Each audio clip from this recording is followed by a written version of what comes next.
Mesdames, Messieurs, ravi de vous retrouver aujourd'hui pour ce numéro spécial. Aujourd'hui, je vous amène à la découverte de la culture lobby. Bien sûr, c'est un outil que nous allons vous présenter dans cette émission. Il s'agit de l'arc et le carquois. C'est quoi l'arc et le carquois pour le jeune lobby? Que symbolise-t-il? Quelle est son importance? Autant de questions que nous allons répondre dans cette émission concoctée aujourd'hui pour vous. À toutes et à tous, venons et découvrons ce que c'est que le fusil sans bruit du peuple lobby. Voilà, c'est ça qui est l'arc. Ça, c'est le fourreau, c'est par là on met les flèches. Et le fourreau, on l'appelle quoi? Le carquois. Là, ce sont les balles qu'on appelle les flèches. Donc ça forme le complet. Arme par excellence, le fusil sans bruit du peuple lobby est de plusieurs types. L'arc est confectionné avec du bambou et attaché avec de la peau de bœuf. De nos jours, les fabricants utilisent d'autres matériaux pour les besoins d'esthétique. Cet arc-là, ça c'est moderne.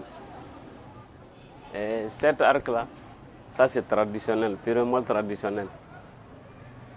Pour faire moderne, en tout cas la peau qu'on utilise pour faire moderne, là, on tend ça. Et la peau qu'on utilise pour faire l'arc traditionnel, ça c'est la peau naturelle comme ça. Ça ne s'étend pas, on fait avec les plumes. Et puis ça se fait avec la peau de bœuf. Moderne, ce qu'on fait avec moderne, ça, c'est une peau qui est tendue. L'arc et le carquois a une dimension culturelle pour le peuple des rameaux lobby du sud-ouest, composé de Birifort, Lobby, Gyan, Dagara, Pougli et Gan.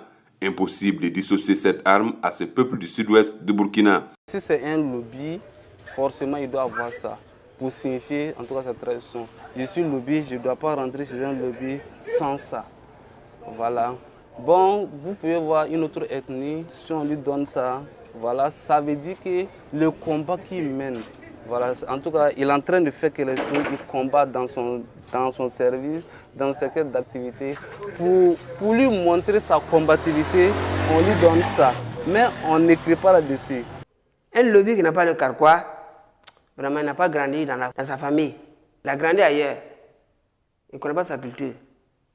À travers toute l'étendue du territoire du sud-ouest, que ce soit le lobby d'Agara, Birifort, Djan, tu ne vas jamais rentrer dans la maison d'un jeu sans voir le carquois.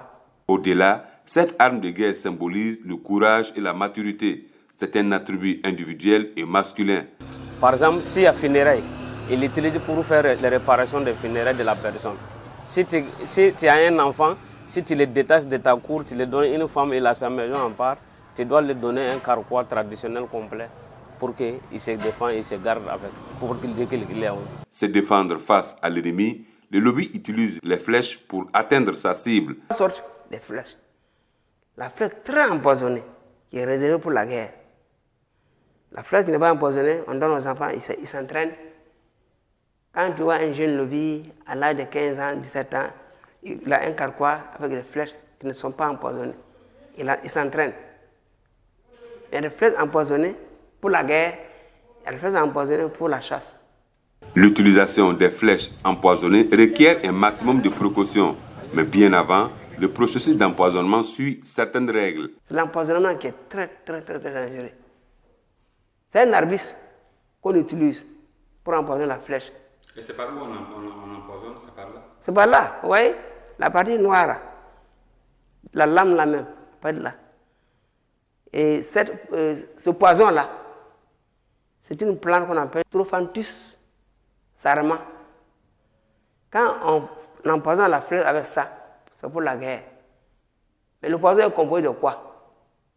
La bile de caïman, la bile de serpent, la bile de chien.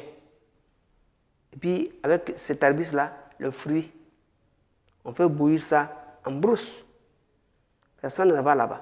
Les jeunes ne vont pas là-bas. Il y a un moment donné dans le village, le chef de village alerte tout le monde. Tel jour, c'est l'empoisonnement des flèches.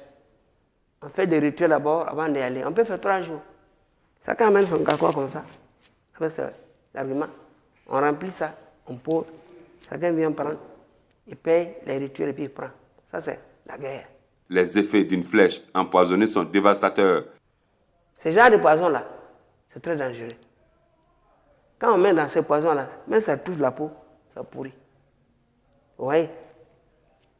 Quand ce poison, il ne faut même pas t'amuser.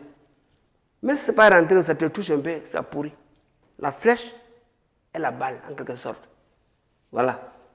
C'est dans ça là. Vous voyez? Quand tu envoies la flèche, pip, ça atteint quelqu'un sans qu'on sache d'où vient cette balle-là. Au regard de sa symbolique et ce qu'il représente pour le peuple Lobi, des acteurs travaillent pour la labellisation de l'arc en pays Lobi. Nous, à notre tour, on va essayer de travailler en tout cas avec les différents directeurs pour que voilà, ensuite l'arc et le carquois aussi à notre tour soient reconnus voilà, par l'État. Nous sommes au terme de cette émission, notamment sur l'arc et le carquois, ce fusil sans bruit pour le peuple Lobi. Nous espérons que vous avez appris beaucoup de choses sur cet instrument qui symbolise la culture et le peuple Lobi du sud-ouest de Burkina Faso. À bientôt et à la prochaine. J'espère que le fusil sans bruit ne vous atteint pas.